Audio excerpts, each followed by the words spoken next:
didn't just fall into it. I mean, he had help and I had help and we've all had help. He gets to Santa Rosa, he's partnered up with Rick Richards. They're driving all over the place using telephones. There was no, I mean, I had to beg them to even just get little pagers when I first came back in the late 80s. But they went around all over. They started mostly dairy. They added horses, then they realized they were going to starve, so they added every animal they possibly could.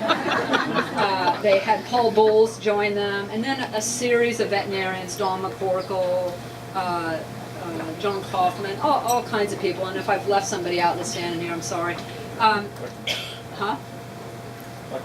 Oh yeah, Bob Norrie, and Joe Dindy, and so they had this absolute Gary Ridgway. They had this great clinic, but then, as people always do, they kind of decided to split up a bit. And my dad was much more interested in the horses. He really, the downward spiral for my father hit when a horse named Our Favorite won the race. Oh my God. There went our inheritance. So we ended up impoverished but happy. And he had a series of horses, none of which were that great. And he eventually ended up leaving my mom, marrying Jackie, and then the glory years started.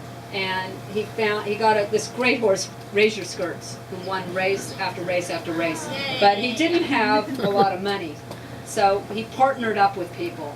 But he and Jackie really were the driving force of these horses, and originally.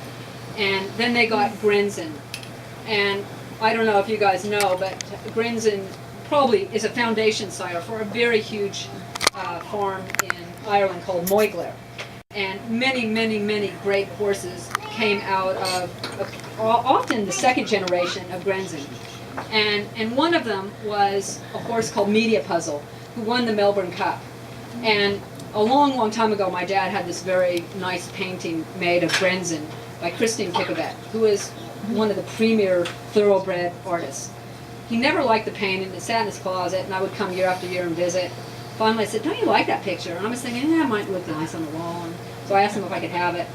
And so I took it back to Australia, and it sits in my office. And one day he calls me and he says, "You know, I think Media Puzzle was related to Grinzin." I said, "Well, let me get on the computer and find out." So I said, "Yeah, she was the grandmother."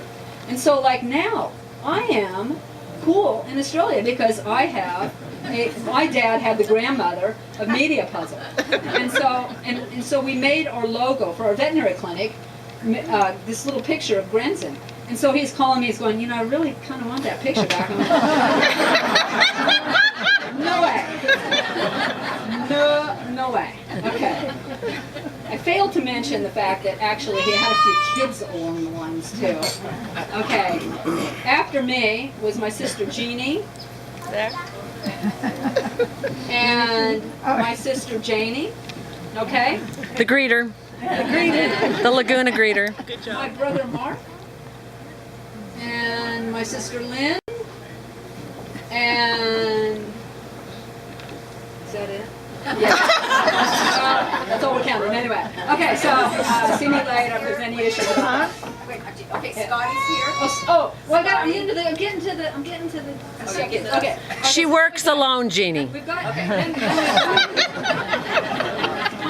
I'm the corraller. We've got a lot of stepchildren on top of that. So Russell, who's no longer with us, Mike, Scott, and Pat, and yep. They're in the back there. Anyway, so they're all here. And then we've got Jason and Patrick, and I know Patrick's here someplace. There he is, there's Patrick. Okay, so, you know, a lot of kids in his life. And, now what can I say? We all gave him moments. But, you know, probably one of the worst ones. Yeah, you guys, I know you all could think what the worst one was. The worst one, I didn't talk to him for a year one time. An entire year. That was it. I was over him. I was furious. Anyway, I don't think he would ever even remember that. He just thinks that we all hung the moon. He could only see the good in this. He can't, there's only one incident that he repeatedly brought up out no. of all the things that we did to either embarrass him or to make him less than proud. And I think the one incident that he brought up the last time I saw him, because he brings it up every time, was, I don't know how many of you guys remember the movie Misty of Chincoteague, okay? All right, well, at some stage in the Western Horseman there was a story about the Chincoteague and the Assateague pony thing, and that they needed money. So my best friend and I, Diana Jacobs, we raised $17 to help them. 12 of which was from my father. Only, I kind of never sent the money. And he knew it. And I mean, every single time, when are you going to send the money? I want my money back. Other than that, I think he thinks we were all perfect in our own way. He just cannot say enough good things about us.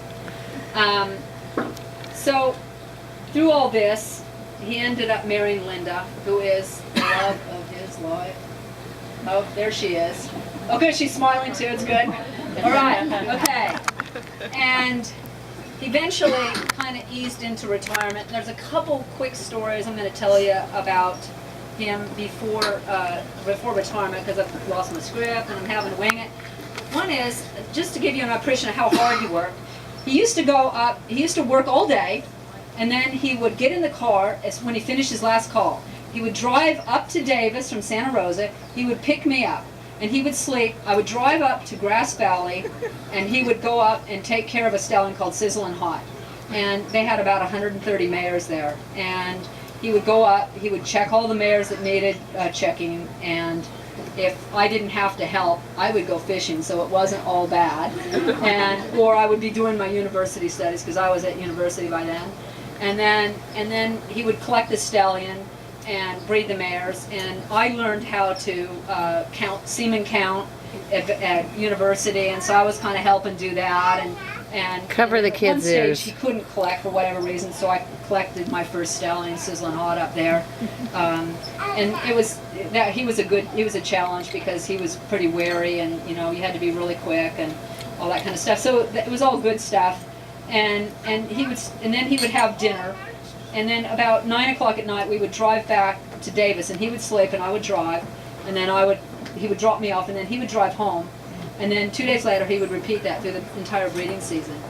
And that's the kind of guy he was, that he just worked and worked and worked and worked. It was his life.